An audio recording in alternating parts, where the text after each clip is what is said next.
Hello, welcome to my channel.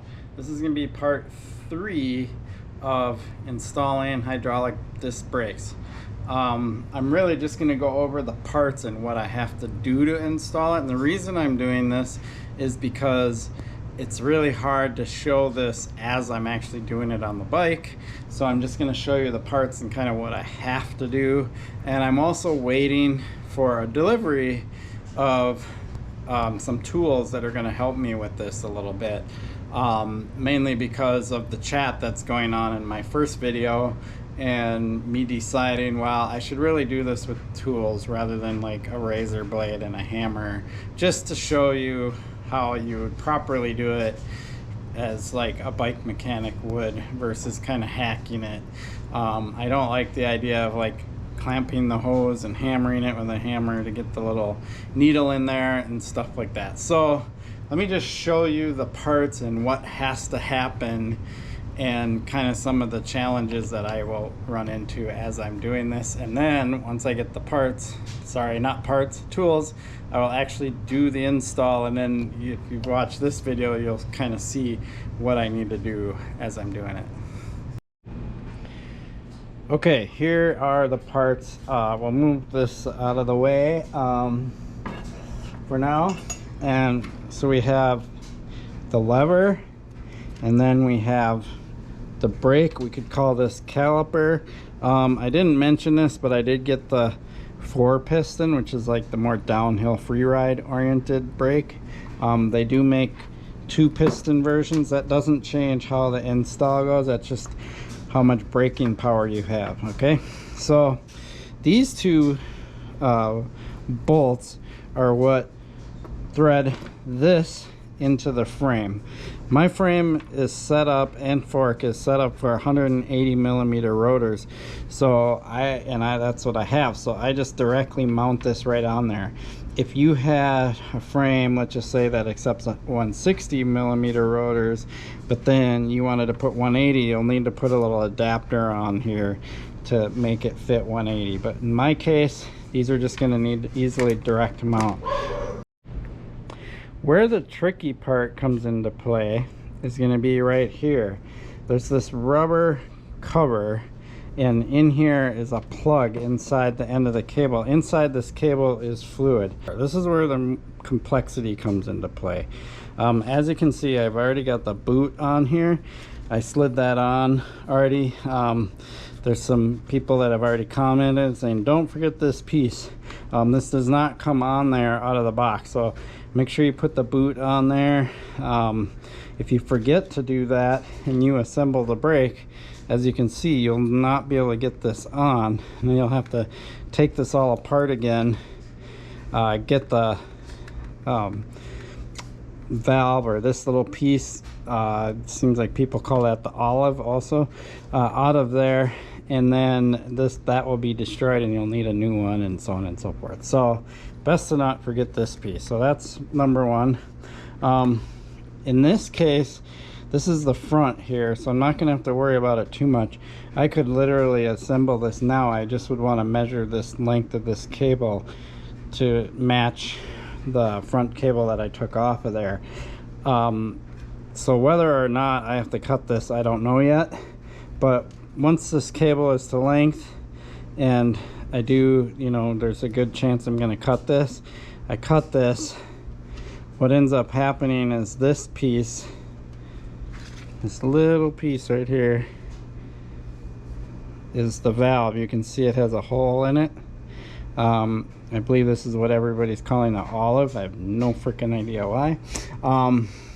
Goes in there, and that's where this tool that I ordered comes into play.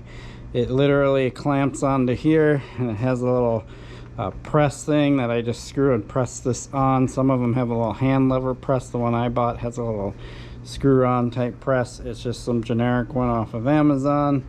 A lot cheaper than getting like a name brand one.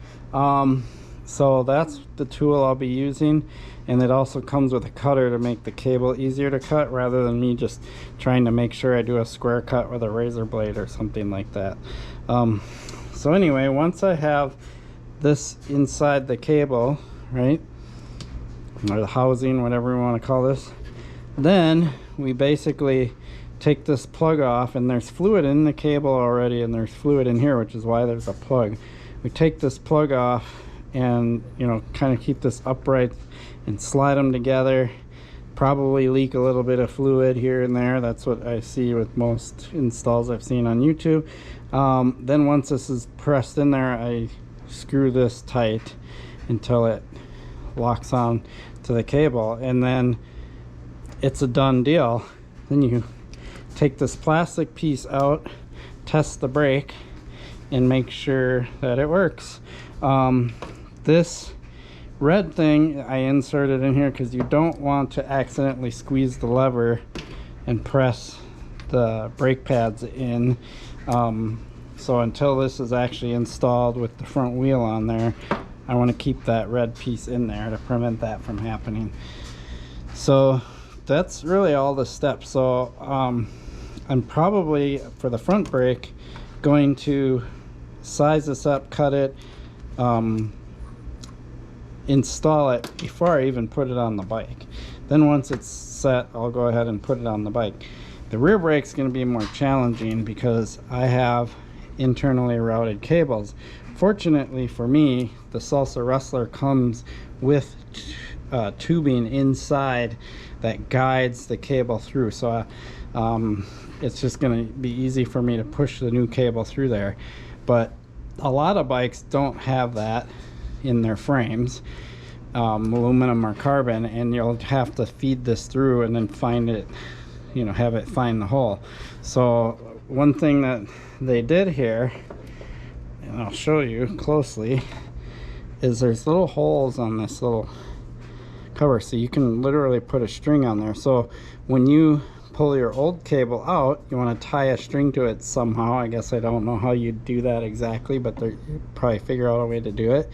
And then that way, when you pull the old cable out, you pull the string through your frame, and then when you put the new cable in, this is set up so you can tie a string to that and then literally pull the cable through your frame, and it'll guide itself out. So that's pretty slick that they offer that, so I like that. I won't have to worry about that with my frame because my frame has internal guided tubes inside of it. Thank you, Salsa. So one thing to mention with stuff like that is I'm sure there's companies out there that are absolute weight weenies, and adding that little tubing inside adds a tiny amount of weight to a frame, and so then maybe they don't do that. I don't think I'll need this piece because my fork already has a piece like this. It's a guide, but these are the pieces I'm going to need, and that came in the kit. So once I get the tools that I need, I'll go ahead and start this install and show you the step, and then I'll show you how I have to do it for the back wheel. It'll be a little more challenging, but shouldn't be too bad with my frame. So if you notice in the title and through this whole process, I am saying Shimano XT brakes, Shimano hydraulic brakes. There are differences between brake brands, so keep that in mind. I believe Tektro also uses mineral oil.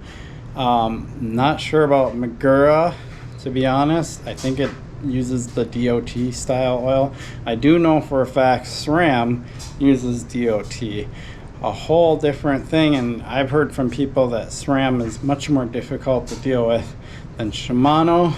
So don't apply all of this, some of it you can, but not all of this, to installing other brake brands. There are some subtle unique differences to how those work versus Shimano. So I just want to make sure I make that clear. I probably should have at the very beginning, but this is specific to Shimano brakes. Cool. I really appreciate your support for my channel. Please like and subscribe. Peace.